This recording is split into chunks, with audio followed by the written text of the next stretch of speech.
Honorable Vice President, Mrs. Sonia Gandhi, Dr. Karan Singh, distinguished guests and friends. There can be few occasions in life more fulfilling than those on which debts of kindness and friendship can be repaid. These past few months have furnished me with many opportunities to thank peoples and organizations and governments for their staunch support for the democratic cause in Burma and for me personally. The sympathy and understanding received from around the world enabled us to continue with renewed vigor along our chosen course in the face of immense difficulties. Words of thanks alone are barely an adequate return for encouragement and help given in generous measure when we were most in need. Today, I wish to thank you for the Jawaharlal Nehru Memorial Prize that was awarded to me in 1995, the year that I was released from my first term of house arrest. The links between the independence movement of our two countries and my personal ties to India imbued the prize with a special meaning for me. The thoughts and actions of the leaders of the Indian independence movement provided me with ideas and inspiration.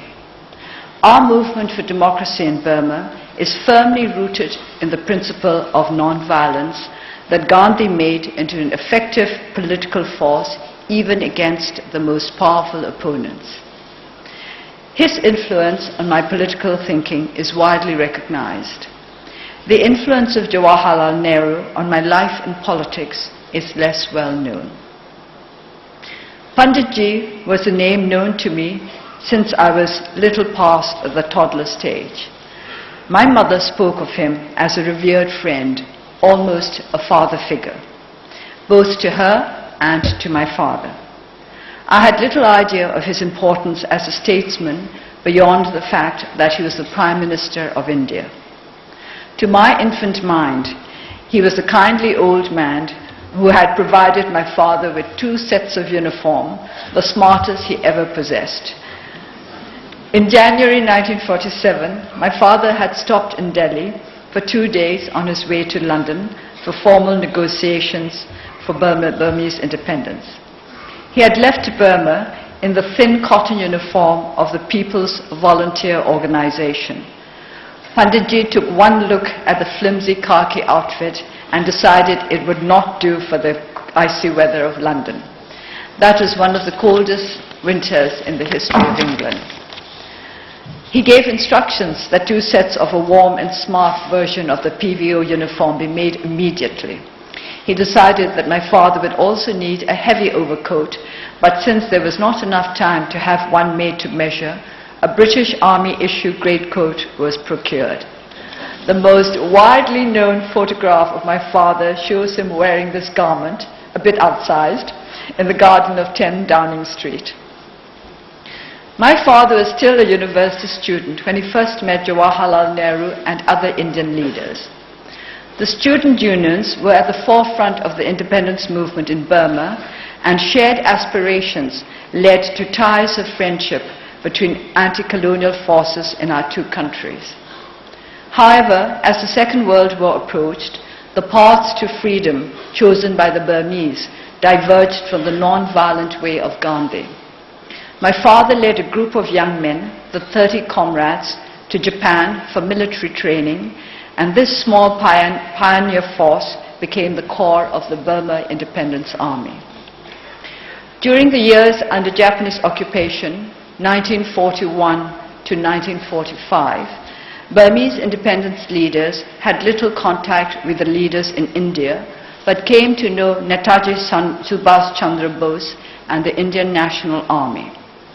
At the end of the war, when Netaji's brother Sarat Chandra Bose came to Burma to offer his services as a defense lawyer in the trials of members of the INA, my father delivered an address of welcome at a reception held in the City Hall of Rangoon.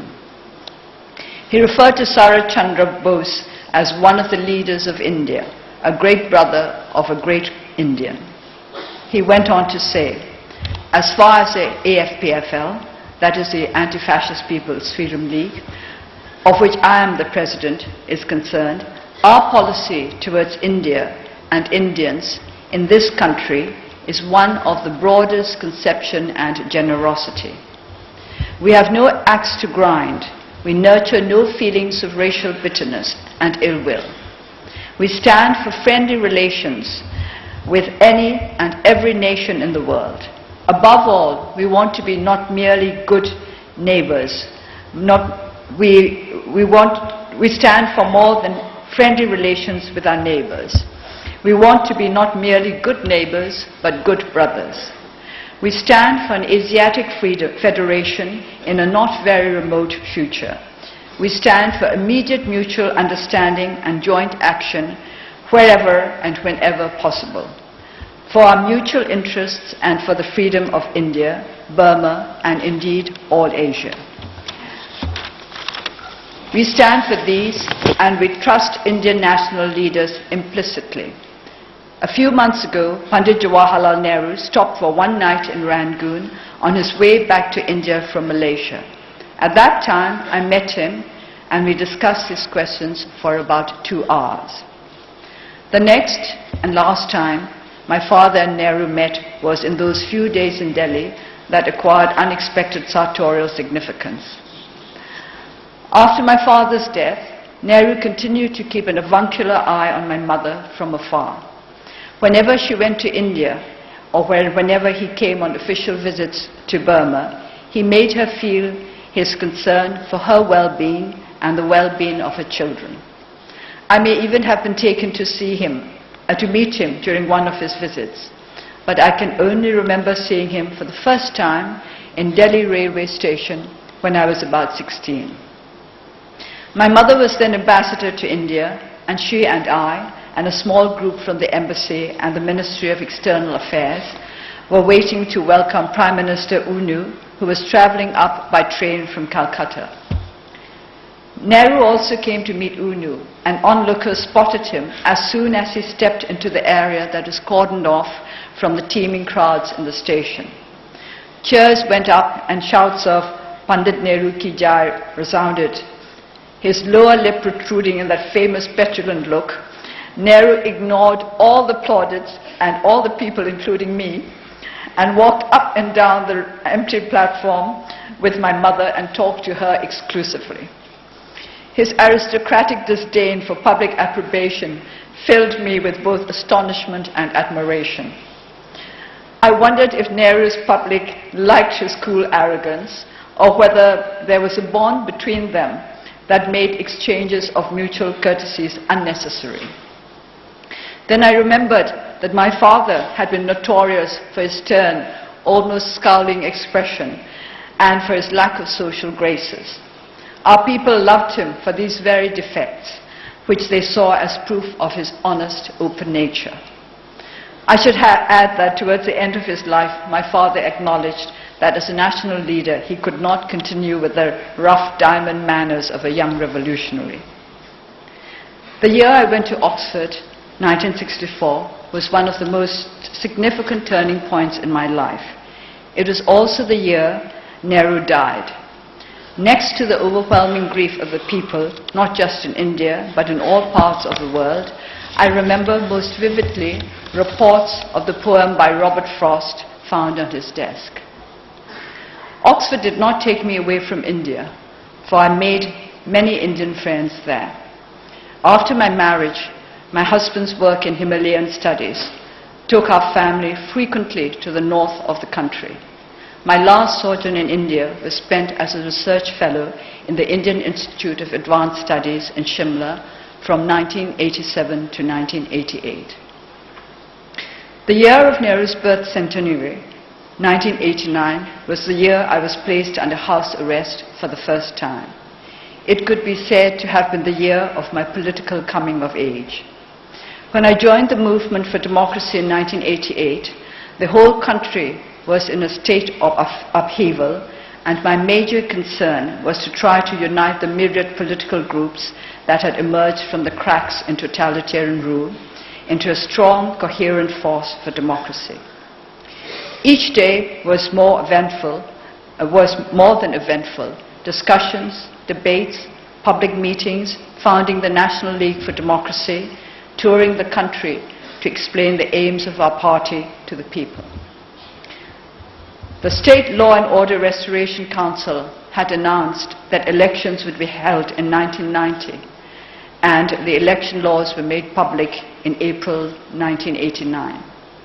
The Central Committee of the NLD was divided over whether or not the party should contest the elections. I pointed out that the laws made no provision for the transfer of power and that I did not believe the military regime would step down unless the winner turned out to be the erstwhile Burma Socialist Program Party.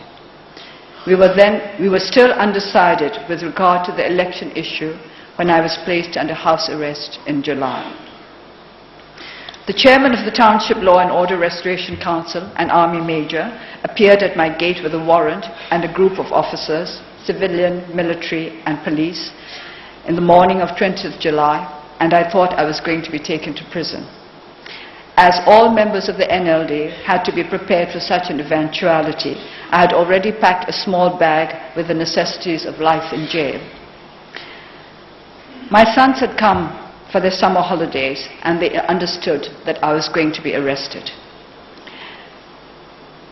When the chairman appeared at the front gate, Kim asked him if I would be kept as an A-class prisoner or a B-class prisoner. Somebody must have been talking to him about colonial times when political prisoners were given B status, better treatment and more privileges than the criminal C-class. A was reserved for very important prisoners such as retired prime ministers. The chairman was somewhat disconcerted by my son's question and replied that I would not be taken to prison. This is how I learned that I would be placed under house arrest under a section of the law that had never previously been invoked. House arrest meant that external activities suddenly came to a halt. It was also an indication that our struggle would be difficult and long. I would have to decide how I would chart the course of my life for the foreseeable future. Among the maps I used to see me through the years that headed into the unknown were Nehru's autobiography and Discovery of India. Quote, "Time seems to change its nature in prison. The present hardly exists, for there is an absence of feeling and sensation which might separate it from the dead past. Even news of the active, living and dying world outside has a certain dream-like unreality, an immobility and an unchangeableness as of the past." I read the above words of Nehru and made comparisons with my own situation. I certainly did not see the present and past as inseparable, perhaps because I had access to a shortwave radio that kept me in touch with the outside world and made it come vividly alive for me. Or perhaps it was an unlikeness in our attitudes to life that made us view isolation in different ways. Even when I was put into prison briefly during 2003, I never had the sensation that present and past had merged into one. There was, of course, a sameness to the days, but each was separate and distinct, so many different stones in a string of perfectly matched diamonds. I use the diamond metaphor deliberately because each day had to be used to forge anew an adamantine resolution to continue along the chosen path. There was, however, much in Nehru's books to make me feel we had many things in common. I was struck by the fact that the very first fragment of poetry he quoted in Discovery of India was from one of my favorite poems, one that had lodged itself in my memory almost instantly at my very first reading of it. Yeats, an Irish airman, foresees his death. Yet even in our liking for the same lines, there was a difference. Nehru wrote of wanting to experience again that lovely impulse of delight that turns to risk and danger and faces and mocks death. I had remembered the words as that lonely impulse of delight, and I could not check to see which version was correct, as I did not have the poem to hand. To me, lovely changed the entire meaning of the poem. I wished I could have discussed the matter with Nehru himself. Was it not essentially lonely, rather than lovely, to delight in what would seem at least inexplicable, if not downright undesirable, to most of those around us? When, after years of house arrest, I managed to look up the poem, I found that lonely was indeed the right word. Was lovely a misprint in my copy of Discovery of India, or had Nehru misread the line? To mull over the meaning of a word, to build a whole philosophy on the interpretation of a poem, these are pastimes in which prisoners, particularly prisoners of conscience, engage, not just to fill empty hours, but from a need to understand better and perhaps to justify the actions and decisions that have led them away from the normal society of other human beings. To begin with, what exactly is our conscience? My father once spoke about the need to be able to stand confidently before the court of his conscience. But this court, how broad is the range of its jurisdiction? Did it restrict its mandate to our convictions and our public commitments? Or would it also inquire impartially into the love and care we owe in our private relations, our obligations to friends and families? This is a question that must surely trouble all who, regardless of the condition of near and dear ones, accept distress and danger in the name of a cause or a belief. Nehru explores his dilemma in writing about his wife Kamala. In 1934, while serving one of his many terms of imprisonment, it was suggested to him through various intermediaries that if he were to give an assurance, even an informal one, that he would keep away from politics for the rest of the term to which he had been sentenced, he would be released to tend to his ailing wife. This roused a deep indignation in the proud independence fighter. Then, quote, "Politics was far enough from my thoughts just then, and the politics I had seen during my 11 days outside had disgusted me. But to give an assurance and to be disloyal to my pledges, to the cause, to my colleagues, to myself, it was an impossible condition, whatever happened. To do so meant inflicting a mortal injury on the roots of my being, on almost everything I held sacred." I was told that Kamala's condition was becoming worse and worse, and my presence by her side might make all the difference between life and death. Was my personal conceit and pride greater than my desire to give her the chance? It might have been a terrible predicament for me, but fortunately, that dilemma did not face me in that way at least. I knew that Kamala herself would strongly disapprove of my giving any undertaking, and if I did anything of the kind, it would shock her and harm her. Early in October, I was taken to see her again. She was lying almost in a daze with a high temperature. She longed to have me by her, but as I was leaving her to go back to prison, she smiled at me bravely and beckoned to me to bend down. When I did so, she whispered, "What is this about giving an assurance to government? Do not give it." The above passages fascinated me. The monumental egoism, my pledges, my colleagues, myself, the roots of my being, everything I held sacred. The briefest appearance before an impartial court of conscience, before deciding that he would be doing Kamala more harm than good by doing what was repugnant to his principles. And of course, Kamala's own words put the seal of approval on his decision. Yet, in full awareness of this egoism and some possible self-deception on the part of Nehru, I have to confess that I wholly endorsed his stand on the matter. After my release from my first term of house arrest, I made public speeches to supporters who gathered in the street outside my garden at weekends. On one such occasion, I spoke of the above episode and urged the families of democracy activists to cultivate Kamala's fortitude and dedication, such as the exigencies of dangerous causes.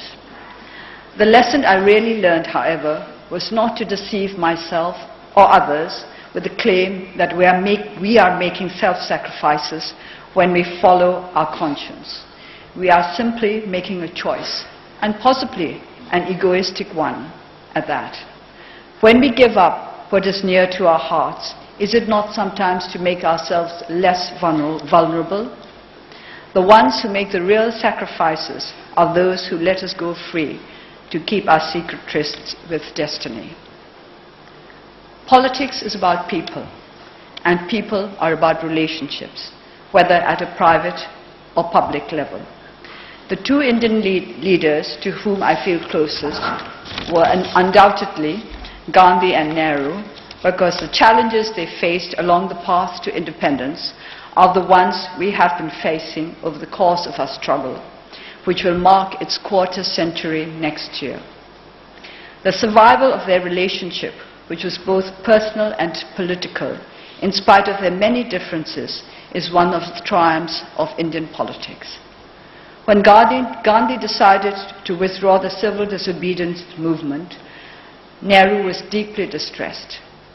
He railed, "Why should we be tossed hither and thither for what seemed to me metaphysical and mystical reasons in which I was not interested? Was it conceivable to have any political movement on this basis?" The doubts that arose in his mind over Gandhi's methods caused Nehru intense agony. In his cell in Alipore jail, life appeared to him a dreary affair, a very wilderness of desolation. Of the many hard lessons that I had learned, the hardest and the most painful now faced me, that it is not possible in any vital matter to rely on anyone. One must journey through life alone. To rely on others is to invite heartbreak. The lesson Nehru learned is one we have to learn and relearn again and again along the long and different journey to goals that can only be won through hard work and perseverance. At the same time, if our hearts cannot cleave to our colleagues, if our loyalty to those who share our values and aspirations becomes strained, or we have reason to doubt their loyalty, we are cast adrift into a wilderness of uncertainty. During one of my periods of isolation, I jotted down on a piece of paper that if I could be sure of one, just one, totally trustworthy, totally reliable, totally understanding, totally committed friend and colleague who would keep faith with me and with the cause in which we believed throughout the vicissitudes of this existence, I could challenge the combined forces of heaven and earth. In isolation, one tends towards melodrama. When I heard on the radio, suddenly and unexpectedly one day, that the Central Executive Committee had expelled me from the party for the simple reason that I happened to be under detention, I felt myself to be in a curious no man's land, far away from everything except my own volition. I realized that pressure must have been exerted on the party and that it must be going through a very difficult period. Finally, I decided that it was for me to keep faith with my party as long as it kept faith with our cause, regardless of their official position with regard to me. I thought of Nehru's ability to keep truth to Gandhi in spite of serious differences between them, and it strengthened my conviction that we had to cleave to comrades and colleagues despite dissension and disagreement. As the 100th anniversary of Nehru's birth, 14th November 1989, approached, I copied a long paragraph from his autobiography onto a large sheet of paper. This is what I copied. "Law and order, we are told, are among the proud achievements of British rule in India. My own instincts are entirely in favor of them. I like discipline in life and dislike anarchy and disorder and inefficiency. But bitter experience has made me doubt the value of the law and order that states and governments impose on the people. Sometimes the price one pays for them is excessive, and the law is but the will of the dominant faction, and the order is a reflex of an all-pervading fear. Sometimes, indeed, the so-called law and order might be more justly called the absence of law and order. Any achievement that is based on widespread fear can hardly be a desirable one, and an order that has for its basis the coercive apparatus of the state and cannot exist without it is more like a military occupation than civil rule. I find in the Rajatarangini, the 1,000-year-old Kashmiri epic, historic epic of the poet Kalhana, that the phrase is repeatedly used in the sense of law and order, something that it was a duty of the ruler and state to preserve is dharma and abhaya, righteousness and absence of fear. Law was something more than mere law, and order was the fearlessness of the people. How much more desirable is this idea of inculcating fearlessness than of enforcing order on a frightened populace? Nehru's words not only reflected my own sentiments exactly, but were so entirely appropriate at a time when the State Law and Order Restoration Council was imposing rule by fear in Burma. I hung the sheet of paper in the entrance hall of my house at a place where the security personnel, usually members of the military intelligence, who were my only visitors, could not fail to see it. At the bottom of the sheet, I wrote Jawaharlal Nehru in large and red letters, not just in acknowledgement of authorship, but as a defiant name flung at all who had a warped view of law and order. During the years of house arrest, I felt closer to those with whom I could identify politically, intellectually, or spiritually through their thoughts, even if they were complete strangers or figures of the past, than to those whom I knew well personally. This I imagined to be a predictable state of mind for those incarcerated with nobody except their own conscience for company. What I had not expected was that such a state of mind would become as firmly rooted as the tree of life that joins the ground of everyday activities to the heights of aspiration. Gandhi once said that Motilal Nehru's most striking quality was love for his son. Motilal's love for India was derived from his love for Jawaharlal. This comment led me to wonder if my love for Burma derives from my love for my father, whom I do not really remember. His image from me is inseparable from his part in the independence movement of our country, which often in my mind merges with our present struggle for democracy that has not yet come to an end. In spite of the strong ties of love, temperament and blood between his father and himself, or perhaps because of it, Jawaharlal Nehru was able to accept Gandhi as a father also, a political, spiritual father whom he could regard as the light of the people of India. The nature of such political, spiritual kinship binds us with a fastness difficult to put into words.